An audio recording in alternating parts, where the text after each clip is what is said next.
And both sides had good arguments from scripture, from sociology, from culture, from all sorts of things. And so I said, how do you decide? How do you decide? And this is actually what we call the Protestant problem. When Protestants disagree, they say, and both sides have good arguments, they will say, well, I guess it doesn't really matter. We have to agree to disagree. We're going to stay together. Mm. Or they say, no, it really does matter. We're going to go our separate ways. Mm-hmm.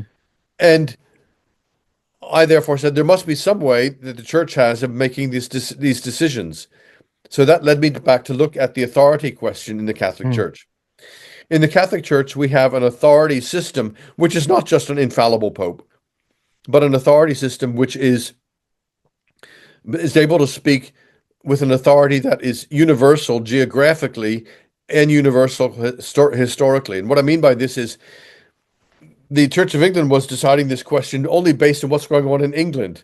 The Catholic Church was able to say, well, what do African Catholics think? And Catholics in Asia, Catholics in India, Catholics in Japan, Catholics in Canada, Catholics in Brazil. They had the facility and the ability to be able to weigh these questions on a global scale for a global church.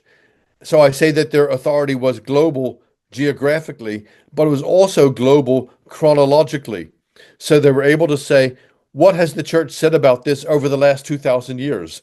We have 2,000 years of continued theological reflection, continued lives of the saints, continued faithfulness to Scripture, continued teaching from the councils of the church, continued teaching from the doctors of the church. So what does the whole body of Christian Catholic thinking over the last 2,000 years have to say about this? And on that basis, they can make a decision. Well, that was hugely impressive to me. And I said, right, I don't have to make the decision. The General Synod of the Church of England doesn't need to make the decision, but the Catholic Church, with this much larger, expansive view of authority, will be able to make that decision.